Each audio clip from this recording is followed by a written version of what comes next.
Hello everyone, welcome to my channel. So now onwards we are going to read the current affairs for the month of November 2018 and onwards. So let's start. First topic is the India's rank rises to 100 in World Bank's Doing Business Report 2018. So the World Bank today released the Doing Business Report 2018, and the Department of Industrial Policy and Promotion is pleased to announce that India ranked 100 among 190 countries assessed by the Doing Business team. So here is the picture which shows the good points and the bad points, like dealing with the construction permits, paying taxes, informing contracts, enforcing contracts, then resolving insolvency, then getting credits, and protecting minority investors are the good points, and starting a business, then trading across borders, then registering property, and getting electricity connections are some of the bad point. So India has leaped 30 ranks over 8 rank of 130 in the Doing Business Report 2017. So what are the key facts of this report? So the Doing Business Report is an assessment of 190 economies and covers 10 indicators which span the life cycle of the business. So India has improved its rank in 6 out of 10 indicators and has moved closer to international best practices. So this edition of the report acknowledges India as a top improver with an improvement of 30 ranks compared to last year's report and the highest jump in the rank of any country in the Doing Business Report 2018. So what is the reason for this improvement? So the credit for this significant improvement is credited to the mantra of reform, perform and transform. A strong leadership has provided a political will to carry out comprehensive and complex reforms supported by a bureaucracy committed to perform. An extensive exercise is also undertaken to increase awareness among users about reforms to ensure extensive use of newly created system. And historic jump in the ease of doing business rankings is the outcome of the all-round and multi-sectoral reform push of Team India. So this was about the Doing Business report. Next topic is threefold rise in the domestic budget for fight against tuberculosis. So according to a report from the World Health Organization, India's domestic budget for fighting tuberculosis showed a dramatic jump from about 700 crore in 2015 to 2500 crore last year. So domestic resources accounted for 74% of $525 million that was spent in India last year, and typically most of the India's budget to combat the bacterial infection used to dominated by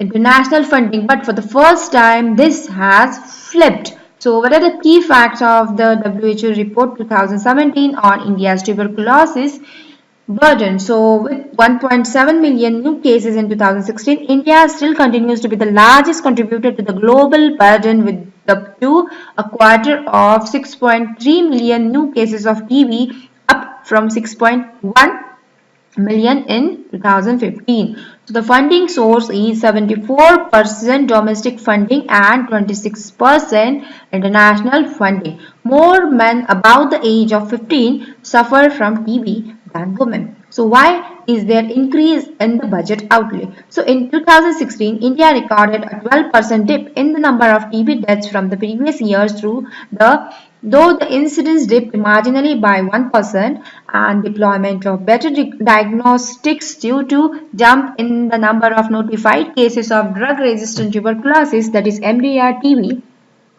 from 79,000 to 84,000 in 2016. So let's discuss something about the government intervention. So the government has committed to achieve 90-90-90 target by 2035, that is 90% reductions in incidences, mortality and catastrophic health expenditures due to TB. This is promised on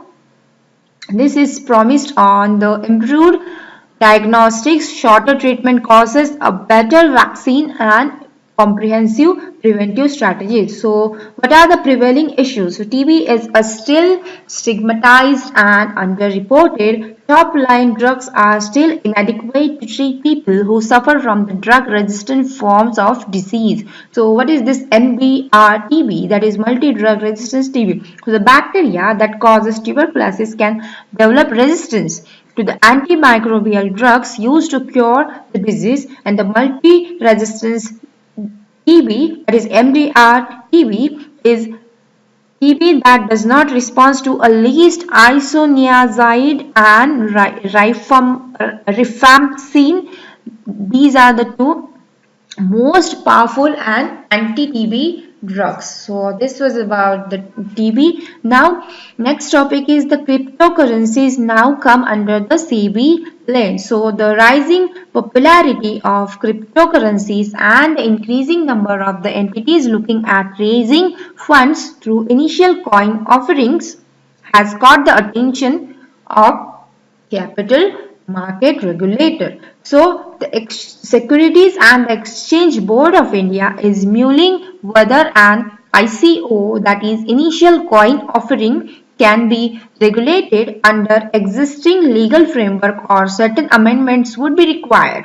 So cryptocurrencies like Bitcoin, Ethereum and such offerings have been under government radar for long, and discussions have been held between various bodies including SEBI and the Reserve Bank of India on the possible ways in which this segment can be regulated.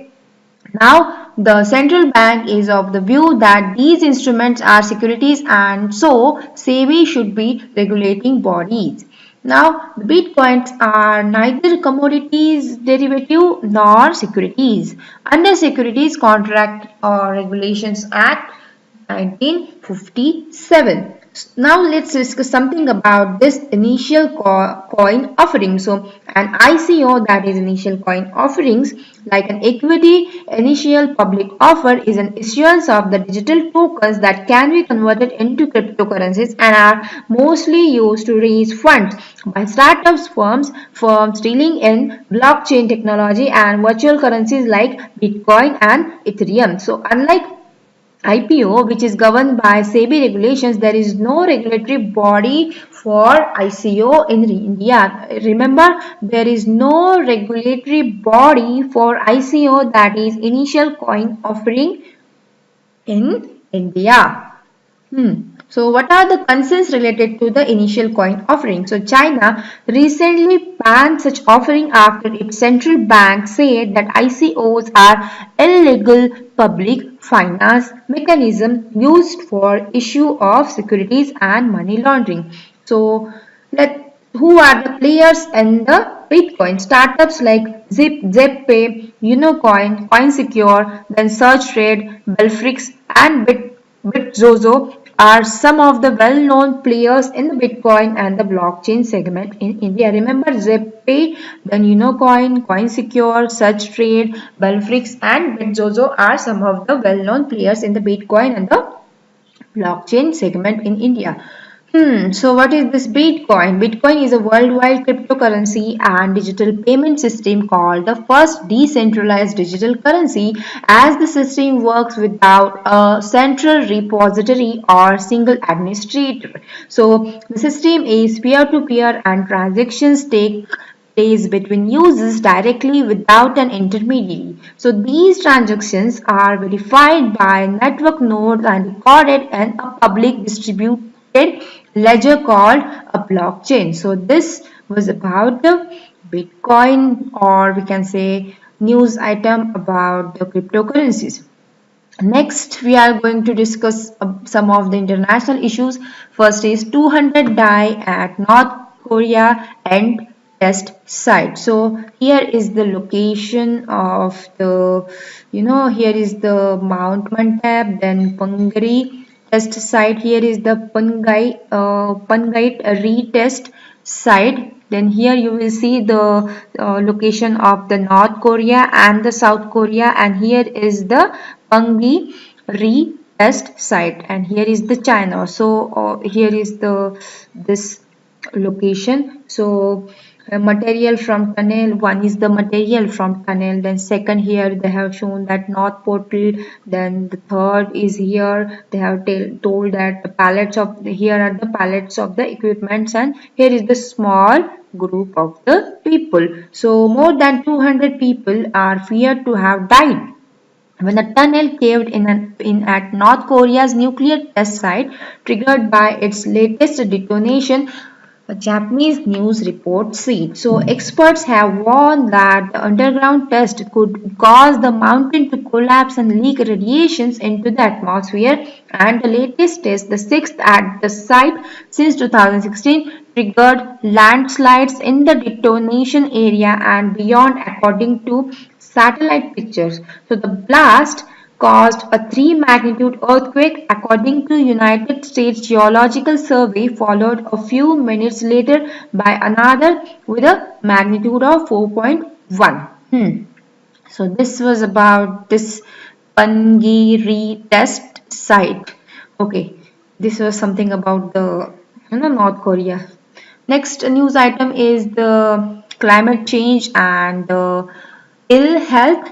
Okay, so new research published by the Lancet Medical Journal talks of the various ways in which climate change has started affecting the health of the people across the planet. So what is the name of this report? The Lancet Countdown, tracking progress on the health and the climate change. So climate change. So the report says China, Bangladesh, India and Indonesia are the countries that have registered the highest number of deaths linked to the air pollution. Okay, so what is the impact of the climate change on the human health?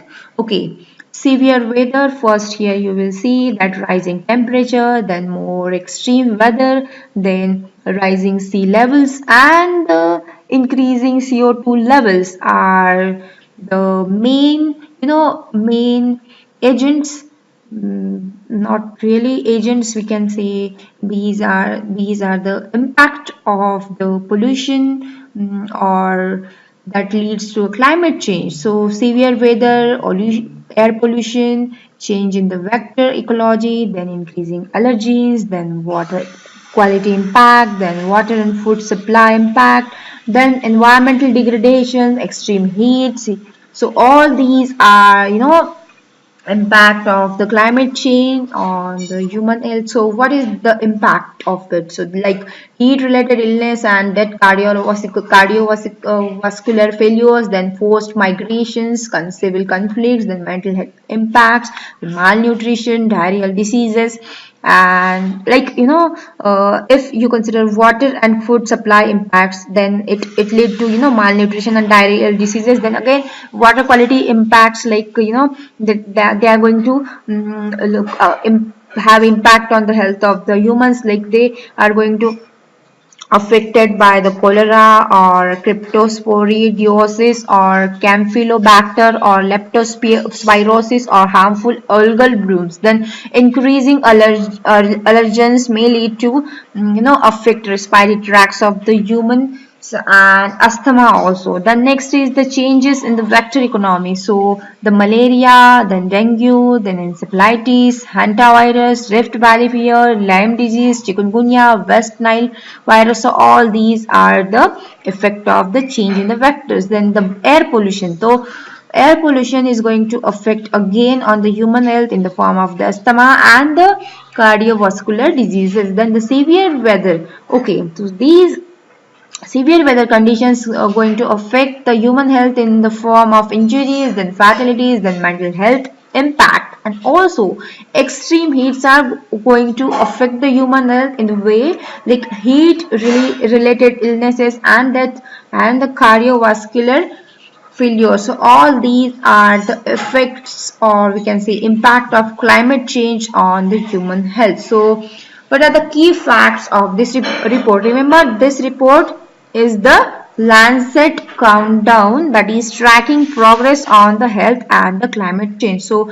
this report says that China, Bangladesh, India and Indonesia are the countries that have registered the highest number of deaths linked to air pollution. So what are the key facts of this report? Like 46, the global increase percentage in the weather related disasters since 2000. Then 50 is the number of years of gain in the public health undermined due to the anthropogenic climate change. So what do you mean by anthropogenic? Anthropogenic is man-made. We can say the man-made things. Then at 87, so the percentage of global cities that are in the breach of WHO air pollution, then the 129 total economic loss in the $1 billion due to weather event in 2016, then 3 is the average fall in the productivity for rural labor globally since 2000 due to the rising temperature, and next is the 9,20,000. So the number of people globally out of the workforce in 2016 due to rising temperature. Remember, 9,20,000 people globally out of the workforce in 2016 due to the rising temperature, and 4,18,000 people, those of the Indian workforce out of the job in 2016 due to rising temperature. So here you will see that 1 billion number of people likely to migrate within 90 years due to a rise in the sea level caused by the ice shelf collapse. So this was about this news item, that is the impact of climate change on the health of humans. So next topic is node for buying 111 Navy copter. So in a major move, the Defense Ministry approved procurement of 111 utility helicopters for the Navy at a cost of 21,738 crore. So the long pending proposal was cleared at a meeting of the Defense Acquisition Council chaired by the Defense Minister, and they said 16 helicopters would be procured at a fly-away condition while 95 would be manufactured in India.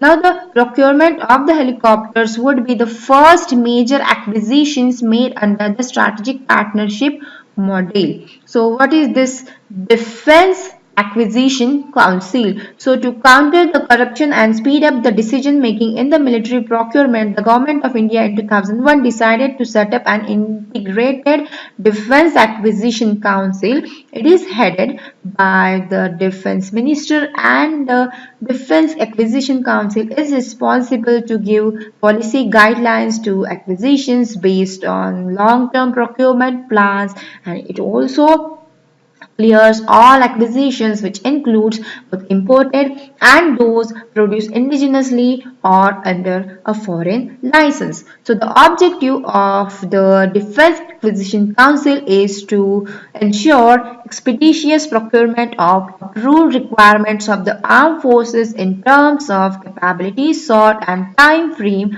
prescribed by optimally utilizing the allocated budgetary resources. Now moving forward, next news item is the holistic learning is the need of our in our present education system.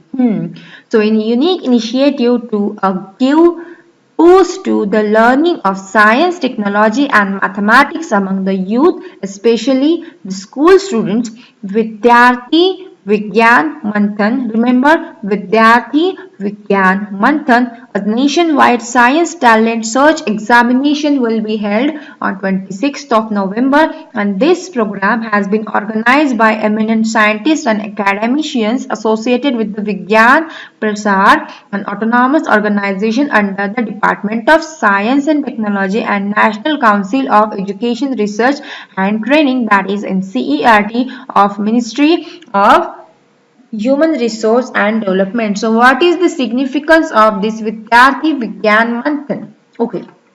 So the Vidyarthi Vigyan Manthan will provide a platform to India's generation next to imbibe the values of science and technology for a better future. A record number of over 91,000 students from 2078 centers across the country are expected to take the test on the same day. One of the unique features of this examination is that the test will be conducted online.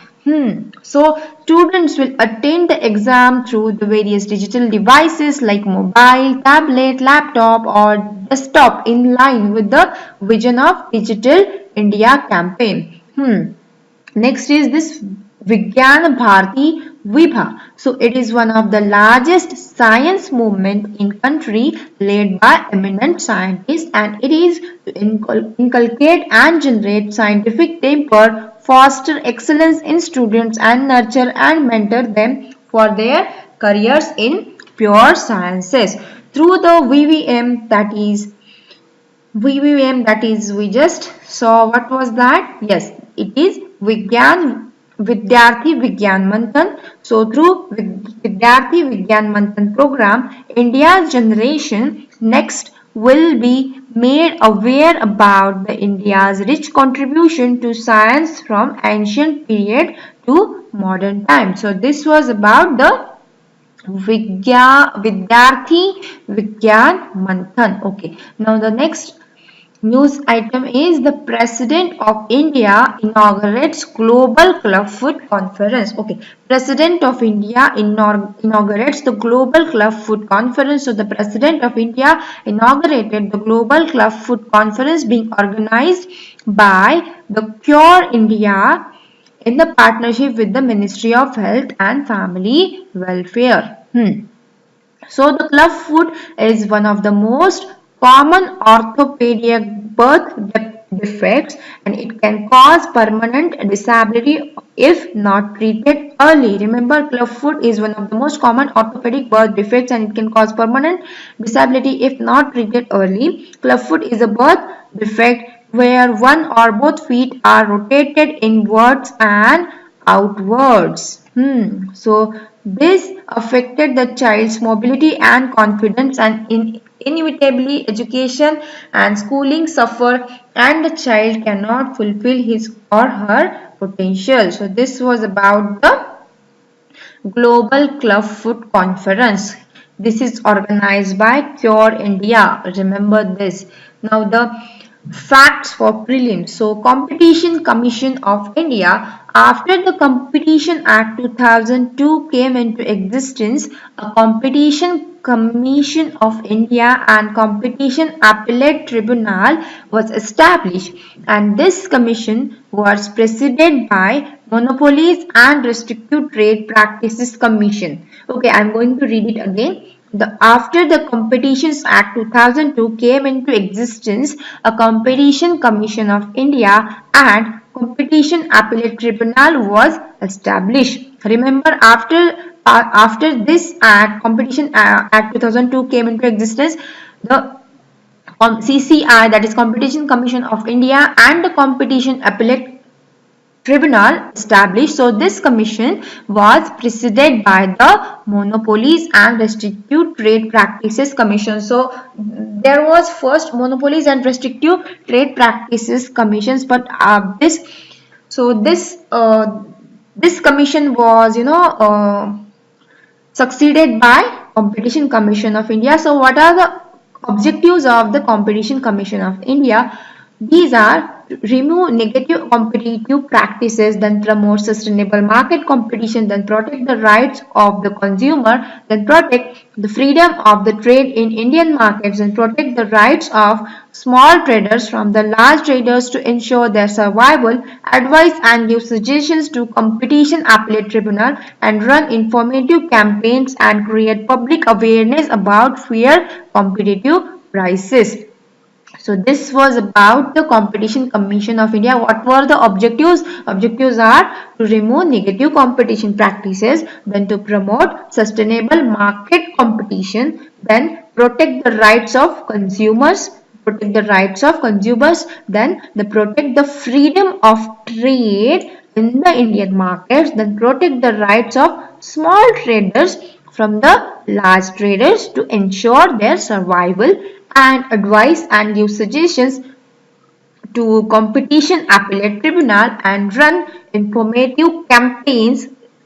Look at here, run informative campaigns and create public awareness about fair competitive practices. Okay, now next is X Blue Flag 17. So, a 45-member contingent of the Indian Air Force left for Israel to participate in the exercise Blue Flag 17. Remember, a 45-member contingent of the Indian Air Force left for Israel to participate in exercise Blue Flag 17. So, the Blue Flag is a biannual multilateral exercise which aims to strengthen military cooperation among the participating nations.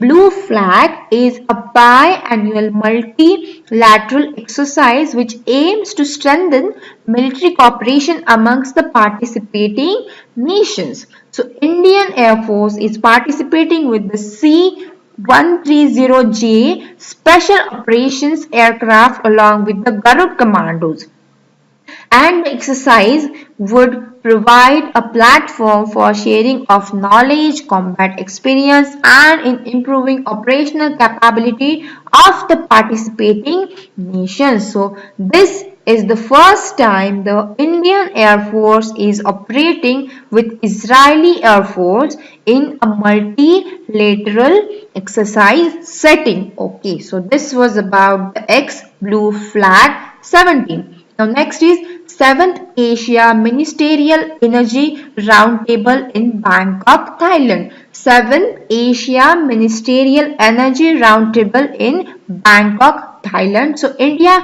is the current chair of International Energy Forum, which is promoting the Asia Ministerial Energy Roundtable, a biennial event bringing together energy ministers and experts from Asian countries. Okay, I'm going to read this again. India is the current chair of International Energy Forum, which is promoting this Asia Ministerial Energy Roundtable. This is a biennial event bringing together energy ministers and experts from all Asian countries. Banned Rabbit ransomware. So, on October 24th, notifications of mass attacks with ransomware called Bad Rabbit was observed. Okay, on the 24th of October, notification of the mass attack with ransomware called Bad Rabbit was observed, and the Bad Rabbit attack mainly affected Russia, but also caused flight delays at Odessa airport in southern Ukraine and disrupted electronic payment in the Kyiv metro. So this was about the November 1st, 2017 news items. So do subscribe to my channel for more such current affairs. Thank you.